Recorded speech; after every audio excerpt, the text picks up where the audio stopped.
Hey friends! Welcome to Vlogmas. I don't know which day this is going up. I'm filming this on December 3rd. Today's video is going to be your monthly anti-haul, and if you are new to my channel, if you are new here, if you have newly subscribed, hi, hello.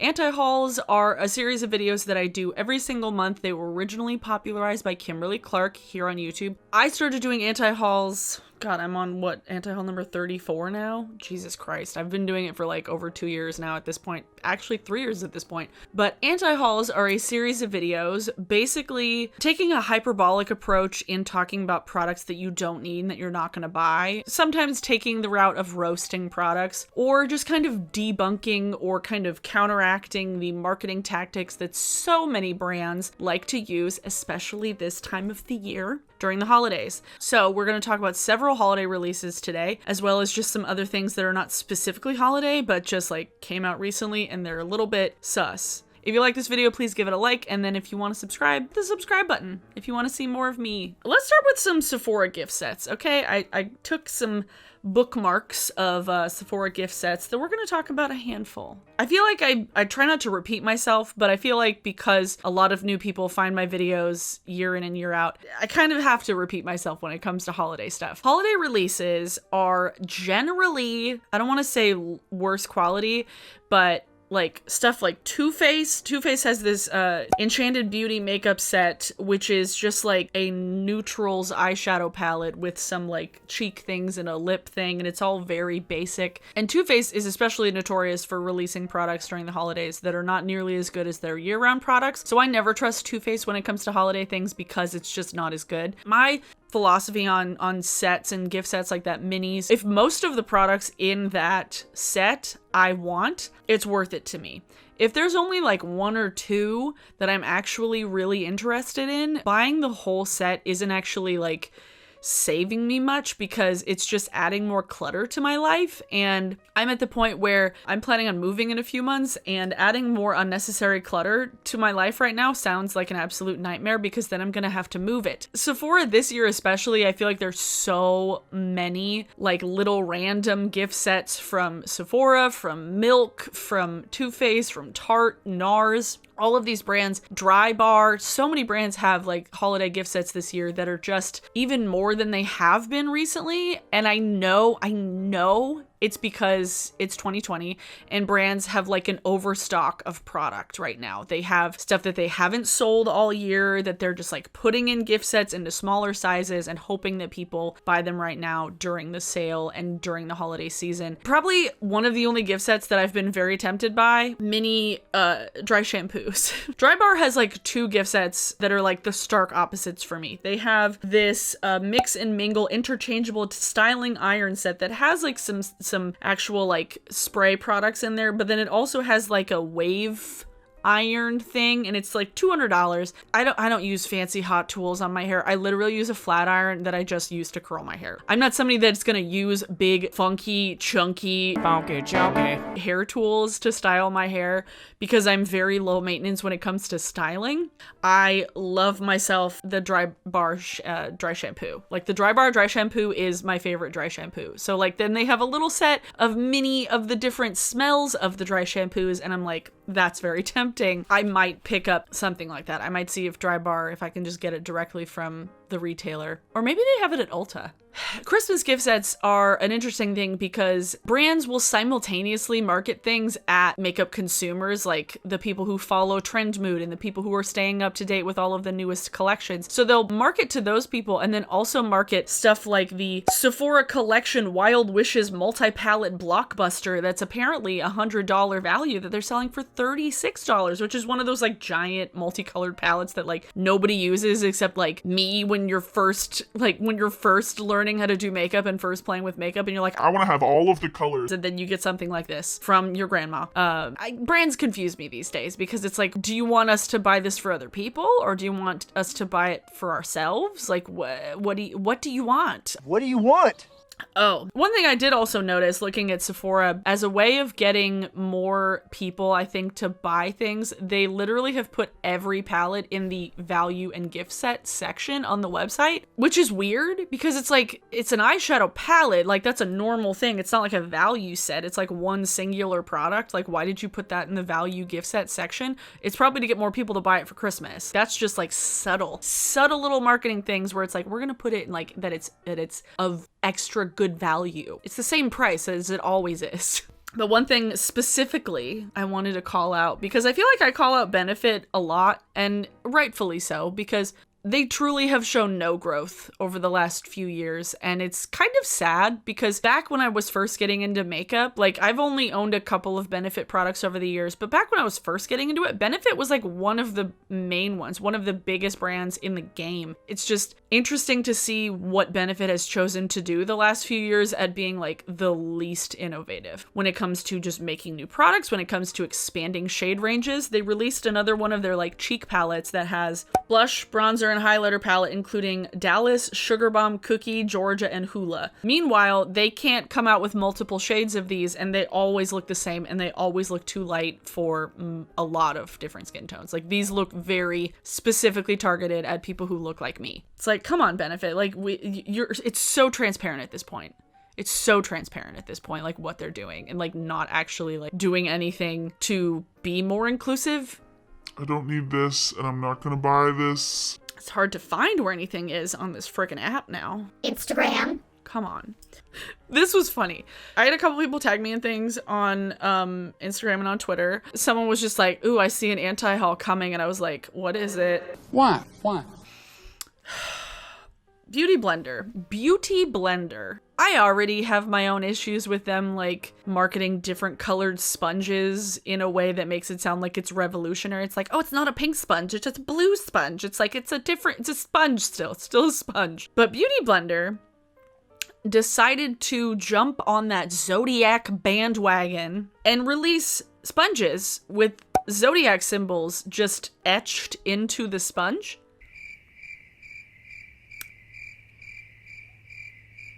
Why?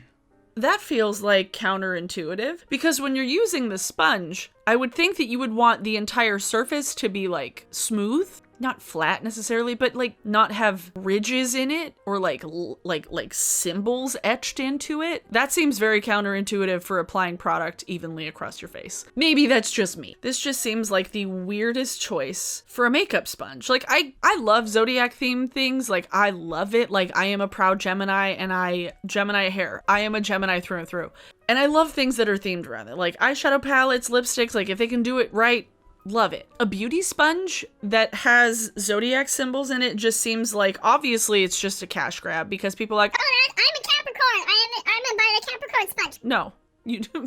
Why? If you have a sponge that you like you don't need a new one of this. I already think that the Beauty Blender sponges are way overpriced. Like you could get sponges elsewhere that are cheaper and just as good. And they're definitely overpriced, especially when they have like a Pisces symbol like etched into it. That's so weird. It reminds me a little bit of when like a musician is touring or they're at like a big festival and then, or a comedian or somebody just like calls out into the audience like, who's from this state or who's from this city? And then you just get people to cheer because they heard a thing they identify with, where it's like, oh, I'm also from California. Yeah, so you and like millions of other people. So it's always so interesting to see brands just like slap symbols and names and things that people can just like identify with without actually doing anything creative with it. It's just like, okay.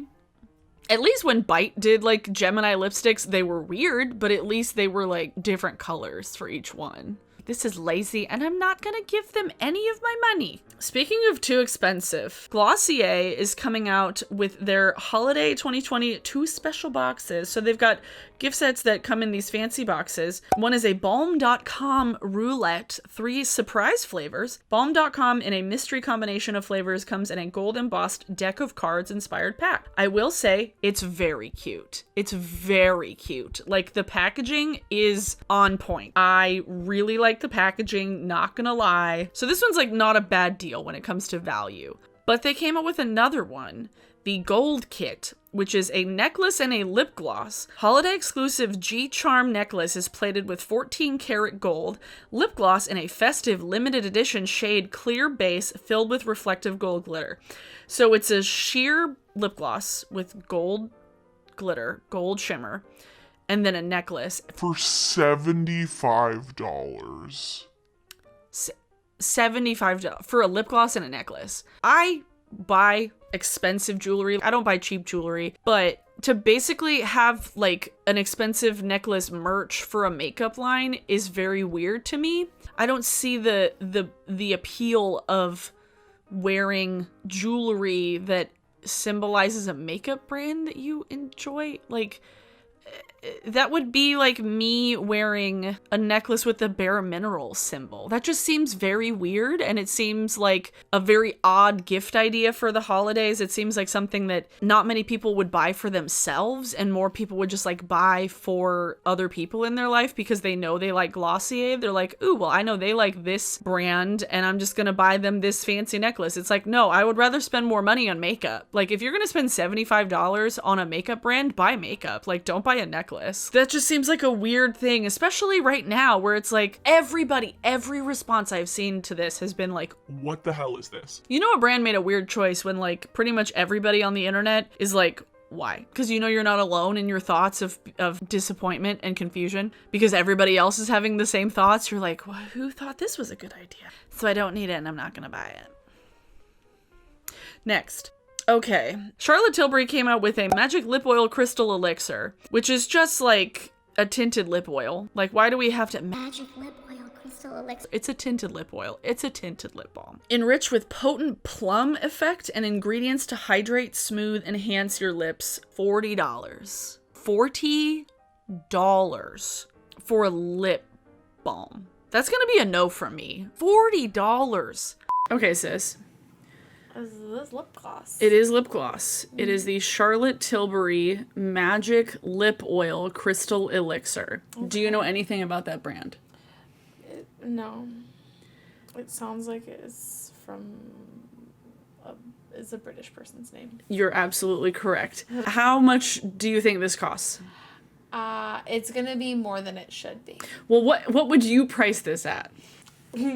Am I gonna offend somebody? If Probably I say, not. Okay, like $7. Okay. Which it's supposed to be tinted. That's not tinted though. That's a lie. Okay, I'm gonna reveal the real price. Can you read that? Each. Yeah. I go through lip gloss and chapstick so fast.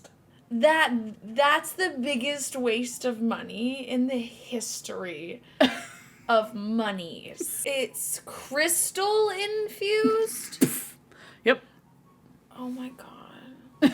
Honestly, I'm so upset. I'm so upset. Somebody spent an extra $30 on lip gloss because it was crystal infused. That's the only reason. Better make everyone want to kiss me. Every single person. That good. Hexed by a witch or something. Thank you for your input, sister. But with that crystal, who knows? Well, back to the video.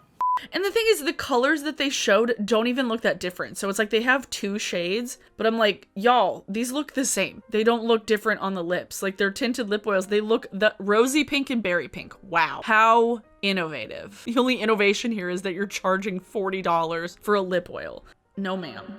Everybody else is like $40. What the crap is this? This is ridiculous. $40 for a lip oil. It better literally plump my lips. No thanks, not my thing. Morphe is back at it again, except this time they actually have something that makes me like conflicted in a way that is very frustrating. They released a line with Lisa Frank, and Lisa Frank actually was in the process of like doing a collab with an indie brand years ago. It was a whole clusterfuck. There was like Kickstarter thing and it was all messy. Like, I don't remember all the details of it, but I'll link a video below if you're curious about it because it was a mess. I'm kind of annoyed that Morphe is the one that got to actually collab with Lisa Frank. I feel like so many other brands could have done a better job with this because it's another big palette that didn't need to be big. Lisa Frank, this could have been cool. This could have been really cool if they had made it smaller and had it be a more concise color story. There's like the first 2 rows look very light, like the light peachy pinky yellow section looks real sad. And I know the quality is not going to be good because the quality for Morphe is usually never that great. So I don't know. The brushes look cute. I will say the brushes look real cute. But from my experience with Morphe brushes, like the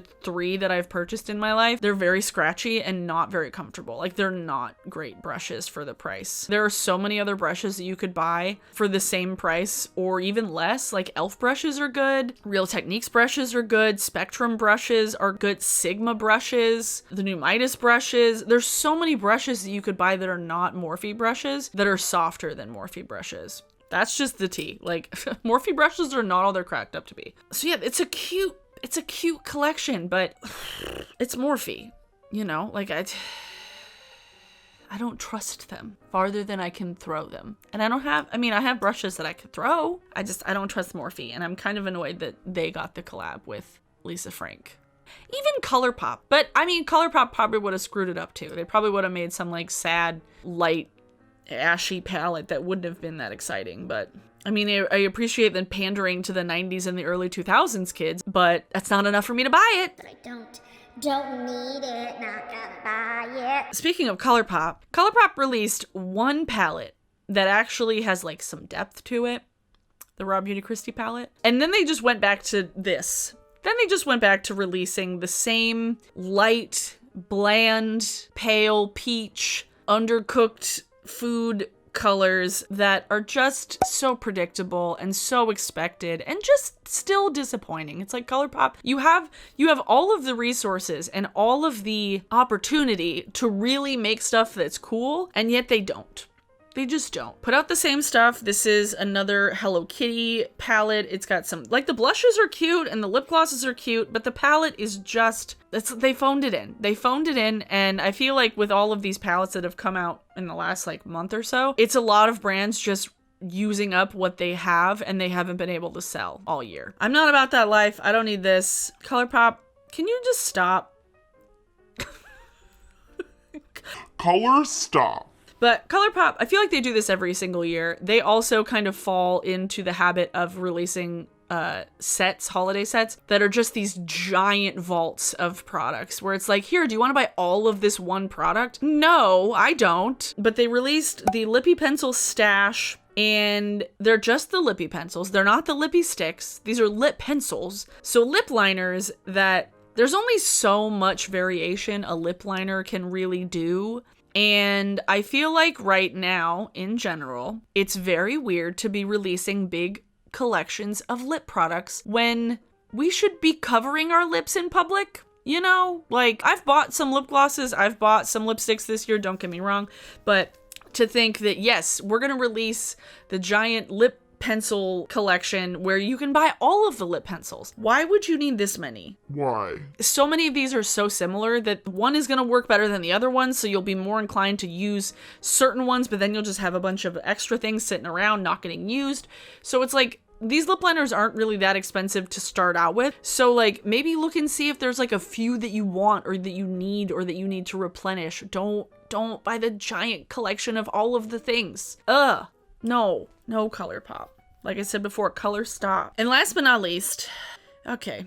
Now, I don't really care usually when celebrities come out with like makeup lines or skincare lines annoy me a little more because it's like, do you really know what you're doing? But makeup lines, hair stuff, fashion, jewelry, like I couldn't care less. Because like perfumes were all the rage when I was a teen. Like all of the celebrities growing up had perfumes. Like that was the thing to do. Now it's pretty much come out with an entire makeup line. But JLo had a perfume. It was very iconic, a very iconic perfume. JLo Glow. The bottle, I can see the bottle in my head. I'm just gonna read this. Everything you need to know about JLo Beauty. Now your glow has no expiration date. A new brand by JLo, all in a rose gold packaging, includes that JLo Glow serum for an instant glow and tightening, includes a sugar-derived matrix and Japanese rice sake ferment for brightening. That blockbuster wonder cream. That sounds like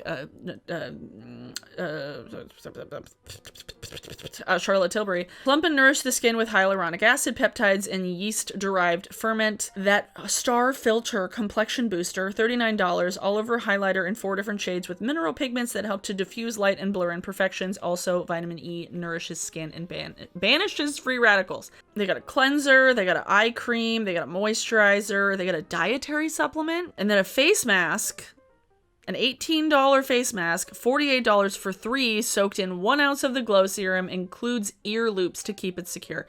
I believe when I saw them marketing this, J.Lo was basically saying that, like, she says no to Botox, and, like, this is all natural, and that her skincare is the way you can get that all-natural J.Lo glow. There's nothing wrong with Botox. Stop lying. So many people get Botox for so many things. Like, it's not looked down upon the same way it used to be. People get Botox for fucking migraines. Botox, it shouldn't be something that you try and lie about and hide. So when you do lie about it and hide it, it's very shady and very misleading, which is such bullshit. Like, or if you say that, oh, my skin is doing so well because of this moisturizer. It's like, no, you get laser treatments. Like, don't lie about the things that you're doing that you have the privilege to do to sell product to other people who think that they can maybe get that result. That's shady and bullshit. I mean, I can kind of see through marketing very easily because I've been looking at it for so long and I took lots of classes on it in college, but false advertising, it's so like malicious and just gross because you're just preying on other people's insecurities by lying about your own body, by lying about your own face or skin or hair or diet, you know? It's the same kind of thing when, like, celebrities being like, ooh, I got my pre-pregnant body back, like, so quickly because I was drinking these shakes. It's like, no, you have a personal trainer. That's not the reality of many people, so, like, stop lying about it. That's how I feel about this too. And these are really expensive. Like, it's really expensive. A $79 serum? No, I don't know. Complexion booster. It's a highlighter. That's a lot of products that are very expensive. A $36 dietary supplement, that's also includes olive extract, vitamin E, plus manganese and copper, which according to J.Lo are key for achieving a youthful glow. 1 a day. No. I take multivitamins, I do, but I don't like the idea of buying dietary supplements from celebrities. Even if it's their own brand, if it's a brand that they're, like, partnered with or they're sponsored by, like, I don't like the idea of dietary supplements from celebrities because it's like, unless the celebrity is a fucking doctor, like, no, I don't want that. J.Lo, sorry, she doesn't care. So that's all the products I wanted to talk about in today's anti-haul. It wasn't a huge list of things, but I feel like I didn't want to go specific about, like, holiday sets because it literally would have been me repeating myself and being like, oh, this is, like, not a good value, or it's bad, it's just bad. So yeah, I hope you enjoyed this edition of Abby's anti-hauls. That's not what they're called. I've never called it that in my life. Today's song of the day is... Fuck it. I'm gonna have today's song of the day be Decode from Paramore because I was screaming it at the top of my lungs in my car on the way home the other day because I was having a bad day and I was mad. And I reached those high notes and I felt very good about myself because honestly, that song slaps. The whole Twilight soundtrack from the first movie slaps. The first movie is my favorite and I will die on that hill. Like, Catherine Hardwicke made the best Twilight movie. Changed my mind. Anyway, so yeah, today's song of the day is Decode by Paramore because throwing it back to 2008. Yeah, I think the song's like 12 years old. Oh geez. If you did like this video, please give it a thumbs up. That would be fantastic and awesome and cool. Let me know in the comments below what are some products that you are anti-hauling this holiday season. If you like any of these products, I will say, massive disclaimer at the end. If you like any of these, if you have purchased any of these, if you are excited about any of these, I'm happy for you. I'm glad that you like the things that are coming out right now. And I'm not telling you what you need to do with your money. Like, do whatever you want with your money. It is your money. It is your life. You are in control of it. This is only me talking about products that I don't want. It's my opinion. It's my life. Do what you want to do. I will do what I want to do. If this video helped you out, that's awesome. Thank you for watching. Hope y'all are being safe, staying home, wear your masks, having a good week, and I will see you all in tomorrow's video. Oh God. Oh, where are we at in this month? Halfway done? I think we're halfway there. Okay, bye!